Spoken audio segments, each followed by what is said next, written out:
नमस्ते, आप सभी का स्वागत है आज के इस कार्यक्रम में। हमारे साथ जुड़ गए हैं अनुपम मिश्रा जी और आप सभी से अनुरोध है कि कृपया चैनल को सब्सक्राइब कर लें और वीडियो को लाइक कर लें, चैनल को सब्सक्राइब कर लें, जयपुर डायलॉग्स को भी और घूमता आईना को भी, और वीडियो को अवश्य लाइक कर लें। और ये भी आपको सूचना देना चाहता हूँ कि नया जो मर्चेंडाइज़ है इस समय, नई मर्चेंडाइज़ लाइन इस समय उपलब्ध है, उसके लिए आप डिस्क्रिप्शन में जाके लिंक को क्लिक कर सकते हैं। स्वागत है आपका अनुपम जी। नमस्कार सर। नमस्कार। तो आप ये क्या नई धारा बहा रहे हैं गोमती के तट से, यानी कि अमित शाह जी और योगी आदित्यनाथ जी ना केवल एक मंच पर बल्कि एक दूसरे की प्रशंसा में कसीदे पे कसीदे पढ़े जा रहे हैं।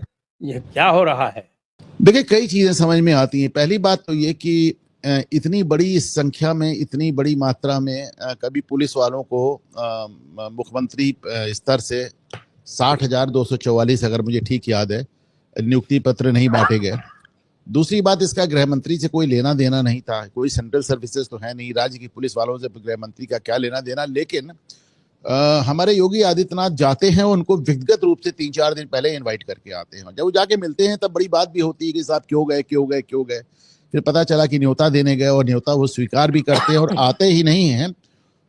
एयरपोर्ट से लेकर मंच तक एक अलग केमिस्ट्री नजर आती है। अभी एक बड़ी बात इस तरह मैं इसलिए कहता हूं क्योंकि जब से 8 साल से योगी आदित्यनाथ सत्ता में आए हैं, तो पहले का 1 साल अगर छोड़ दिया जाए तो 7 साल से लगातार एक बात चलती रहती थी कि साहब मोदी तो ठीक है, लेकिन अमित शाह से योगी को सपोर्ट नहीं मिल रहा है। और अमित शाह के इशारे पर केशव मौर्य रोज कोई ना कोई ड्रामा करते रहते हैं। अच्छा, हुआ क्या था कि साहब 2017 का जब चुनाव लड़ा गया था तो उस समय केशव मौर्य भारतीय जनता पार्टी के प्रदेश अध्यक्ष थे। माना जाता है कि प्रदेश अध्यक्ष का पहला दावा होता है मुख्यमंत्री बनने का, तो ऐसा नहीं है, उनका भी दावा कोई इतना गलत नहीं था। वो मान रहे थे कि साहब मैं प्रदेश अध्यक्ष हूं, मैं ओबीसी हूं, मैं पुराना नेता हूं भाजपा का, मैं विश्व हिंदू परिषद से आया हूं, मैं आरएसएस से आया हूं, मेरी सारी योग्यताएं पूरी हैं, तो फिर मुझे मुख्यमंत्री क्यों ना बनाया जाए। लेकिन वो जैसे मोदी जी का स्टाइल था कि एक वो उन्होंने सरप्राइज दिया, और जब सरप्राइज दिया तो उस समय तमाम लोग चमत्कृत रह गए। मुझको भी एक क्षण के लिए लगा कि साहब एक सन्यासी योगी आदित्यनाथ और जिस तरह की उनकी छवि थी, ये राज्य कैसे चलाएंगे। मनोज सिन्हा भी चमत्कृत रह गए। नहीं, मनोज सिन्हा तो मंदिरों में पूजा भी करने लगे थे जाके, वो शपथ लेने के पहले जो होती है, तो वो सब करने लगे थे। लेकिन बहरहाल योगी ने चलाया ही नहीं। एक बीमारू राज्य जिसको कहा जाता था, उसको उन्होंने दूसरे दर्जे की अर्थव्यवस्था बना दिया, लॉ एंड ऑर्डर दे दिया। और अभी तो मैं देख रहा हूँ योगी को सबसे बड़ा प्रशस्ति पत्र दिया है केजरीवाल ने।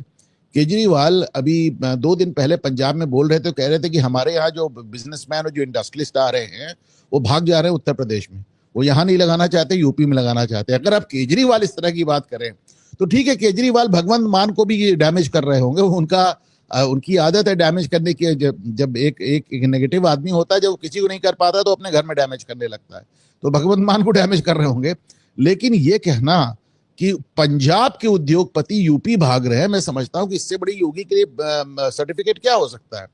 तो चला बढ़िया रहे थे, लेकिन फिर आप योगी के खास लोगों से बात करें, योगी के नौकरशाहों से बात करें, योगी की टीम से बात करें, तो बार बार एक बात आती थी कि साहब गृह मंत्री का वो सहयोग नहीं मिल रहा, बल्कि गृह मंत्री केशव मौर्य को बार बार उकसा देते हैं। ऐसे ही चलता रहा, 17 से लेके आप देखें 22 तक चलता रहा। फिर 2022 में इतना ज्यादा नाराज हो गए योगी आदित्यनाथ केशव मौर्य से कि उनके चुनाव प्रचार में नहीं गए। कहते रह गए पर नहीं गए, और वो बहुत कम मार्जिन से केशव मौर्य हार गए। माना जाता है कि अगर योगी चले गए होते, योगी की 2 जगह रह गए और दोनों जगह हार हुई। एक स्मृति ईरानी और दूसरे केशव मौर्य, दोनों ही जगह से योगी ने दूरी बना के रखी और दोनों ही जगह हार हुई। उसके बाद केशव मौर्य हार के बाद भी जब डिप्टी सीएम हो गए तो मुख्यमंत्री पद से तो उनका जो दावा था, जाहिर सी बात है, वो खत्म हो गया। लेकिन उसके बाद भी कहा जाता रहा कि योगी केशव मौर्य को अमित शाह का वरद हस्त प्राप्त है।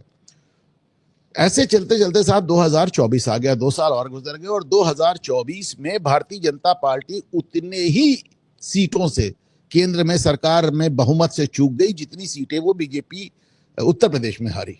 उतनी सीटों से चूक गई। तो ये बात जो हमेशा कही जाती थी कि साहब दिल्ली का रास्ता लखनऊ होकर जाता है, एक बार फिर साबित हो गया, और बड़े जिसे कहना चाहिए कि कंक्लूसिवली साबित हो गया। उसके बाद मैं समझता हूं कि कहीं ना कहीं एक कोर्स करेक्शन ही नहीं हुआ, कुछ और भी हुआ। ये दो हिस्सों में हुआ कोर्स करेक्शन।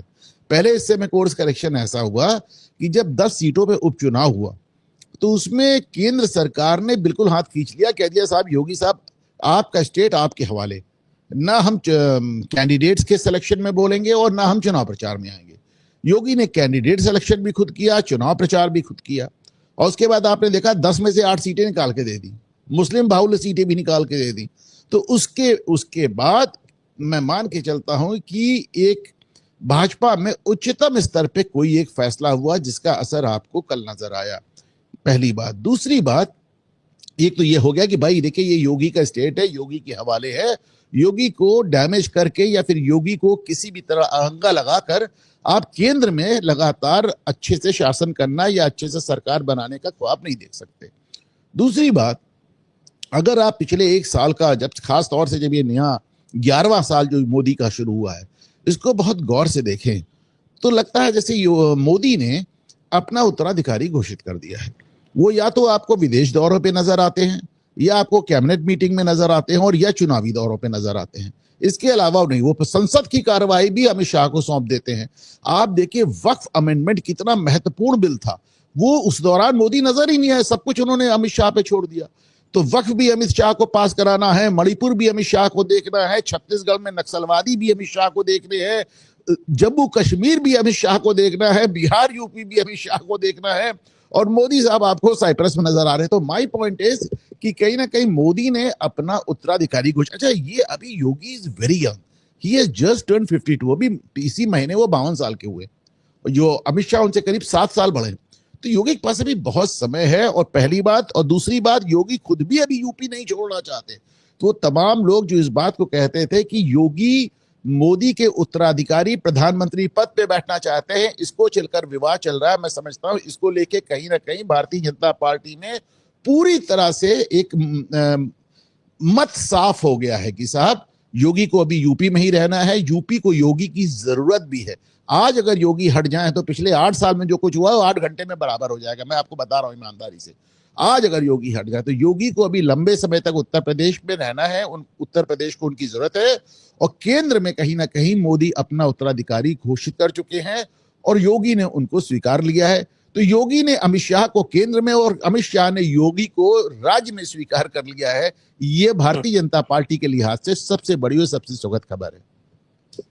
ये आपका इंटरप्रिटेशन है, ये मेरा इंटरप्रिटेशन है, डेफिनेटली, ऑफ कोर्स। ये भारत सरकार ने गजट में जारी नहीं किया, एकदम मेरा इंटरप्रिटेशन है। भारत सरकार तो नहीं जारी करेगी, भाजपा जारी करेगी, हमारे नड्डा जी जारी करेंगे। अभी तो नड्डा जी का उत्तराधिकारी नहीं खोज पाई है भारतीय जनता पार्टी, सब कुछ होने के उपरांत भी। ये बड़े आश्चर्य की बात है कि साहब विश्व की सबसे बड़ी पार्टी नड्डा जी का कोई उत्तराधिकारी नहीं खोज पा रही है। इसको भी साहब मैं दो तरह से देखता हूँ। नहीं, देखिए नड्डा, विश्व जो एक ताना दिया जाता है कि विश्व की सबसे बड़ी पॉलिटिकल पार्टी इतने दिनों से अपना राष्ट्रीय अध्यक्ष नहीं खोज पा रही है, तो इसे भी दो तरह से देखता हूं। बड़ी बात यह है कि साहब एक तो आपने नड्डा जी को बैठाया, नड्डा जी का भाजपा में बैठना कुछ कुछ वैसे ही मुझे लगता है जैसे कांग्रेस में मल्लिकार्जुन खड़गे का बैठना।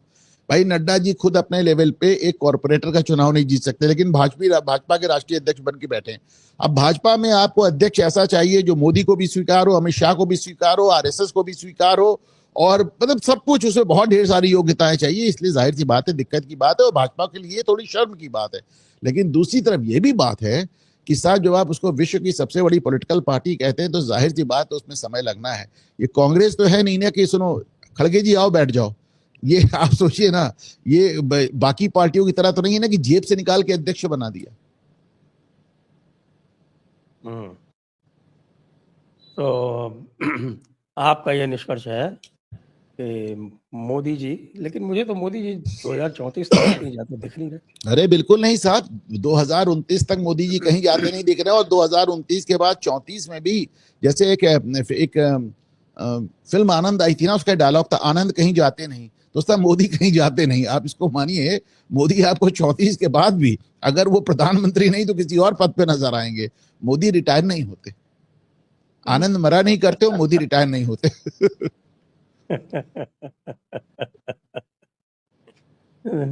लेकिन साहब योगी आदित्यनाथ ने काम तो कई सारे बड़े जोरदार कर डाले हैं वाकई। ये जो इतनी बीच में आलोचना हुई थी, लोगों ने काफी इसके मुद्दे बनाए पुलिस रिक्रूटमेंट के, लेकिन इस बार जितनी सफलतापूर्वक और जितनी सहजता से इन्होंने कर डाला, वो तो मुझे लगता है केवल उत्तर प्रदेश के इतिहास में नहीं, पूरे देश के इतिहास में ही एक यूनिक इवेंट है। बस अब योगी आदित्यनाथ को सिर्फ उत्तर प्रदेश के हवाले से नहीं देखा जाना चाहिए। योगी ने एक ऐसी लाइन खींची कि बाकी सारे मुख्यमंत्री उसके मुकाबले में अपनी अपनी लाइन को लंबी करने के लिए परेशान हैं। मुझे याद है अतिशी तक बुलडोजर मॉडल की बात कर रही थी।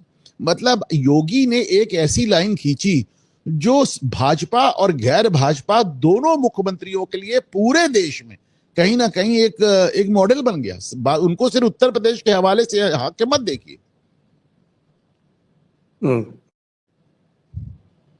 मैं उस दिन आपके पुणे अधिवेशन में गया था।